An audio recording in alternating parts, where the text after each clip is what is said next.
सोचो, अगर तुम टाइम मशीन में बैठकर 3000 साल पहले एंशियंट इंडिया पहुंच जाओ, तो लोग तुमसे किस लैंग्वेज में बात करेंगे? इंग्लिश? हिंदी? नहीं। एक ऐसी लैंग्वेज थी जिसे स्कॉलर्स बोलते थे और आम लोग कुछ और भाषा बोलते थे। और सबसे बड़ा सवाल, क्या सच में एक लैंग्वेज थी जिसे कहते हैं mother of Indo Aryan language? चलो आज खोलते हैं इस एंशियंट मिस्ट्री का राज।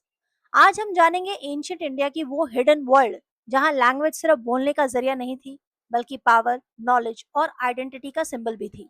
संस्कृत, जिसका मतलब होता है रिफाइंड या फिर वेल कंस्ट्रक्टेड। लगभग 1500 बीसीई के आसपास संस्कृत स्कॉलर्स और रिलीजियस सेरेमनीज की मेन लैंग्वेज होती थी और इसीलिए उसे मेन लैंग्वेज बनाया भी गया। वेद, उपनिषद, मैथ्स, एस्ट्रोनॉमी, साइंस, फिलोसफी, सब कुछ इसी भाषा में लिखा गया। यह लैंग्वेज हिमालय से लेकर साउथ इंडिया की कोस्ट तक स्कॉलर्स को कनेक्ट करती थी।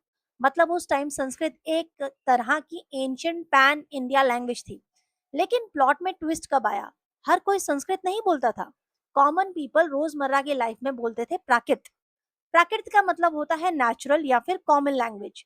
यानी एंशियंट इंडिया में दो लेवल्स थे। एक संस्कृत जो एलीट, रिचुअल्स और एजुकेशन में इस्तेमाल होती थी, और दूसरी लैंग्वेज थी प्राकृत जो कॉमन पीपल अपने डेली लाइफ में यूज करते थे। अब मिलते हैं उस जमाने की और पावरफुल लैंग्वेज से। वैदिक संस्कृत जो सबसे पुरानी फॉर्म में मिलती है, जिसमें ऋग्वेद लिखा गया। क्लासिकल संस्कृत जो पाणिनि ने रिफाइन किया और लिटरेचर और साइंस की लैंग्वेज बनी। पाली बुद्धा की टीचिंग में और त्रिपिटका की लैंग्वेज में भी मिलती है। मगधी प्राकृत मौर्यन एम्परर अशोका ने यूज की। अर्धमगधी जैन अगम की मेन लैंग्वेज रही है। गांधारी नॉर्थ ईस्ट इंडिया और सिल्क रोड में यूज किया जाता था। खरोष्टी स्क्रिप्ट में लिखी जाती थी। महाराष्ट्री प्राकृत एंशियंट पोएट्री की लैंग्वेज रही है और मॉडर्न मराठी की जड़ भी यही लैंग्वेज थी। ओल्ड तमिल साउथ इंडिया की शाइनिंग जेम है। संगम लिटरेचर इसी में लिखा गया और आज भी तमिल दुनिया की ओल्डेस्ट लिविंग लैंग्वेज में से एक मानी जाती है। इंस्क्रिप्शन के थ्रू ओल्ड कन्नड़ लैंग्वेज को भी काफी ज्यादा नाम दिया गया है। अब भ्रम्स ये लेटेस्ट स्टेज थी जिसमें हिंदी, बंगाली और कई मॉडर्न नॉर्थ इंडियन लैंग्वेज निकली। अब से वैदिक चैंटिंग ट्रेडिशन को वर्ल्ड हेरिटेज माना। आज भी कुछ विलेज जैसे मातुर में लोग संस्कृत ही बोलते हैं। कई इंडियन लैंग्वेज के 50% से ज्यादा वर्ड संस्कृत रूट से ही मिले हैं।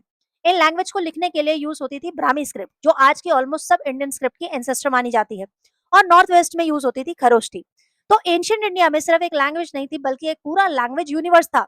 आप बताओ, अगर तुम एंशियंट इंडिया में जाते कौन सी लैंग्वेज सीखते? कमेंट करो और जुड़ जाओ इस चैनल के साथ ऐसी ही बहुत सारी इंपॉर्टेंट इन्फॉर्मेशन के लिए।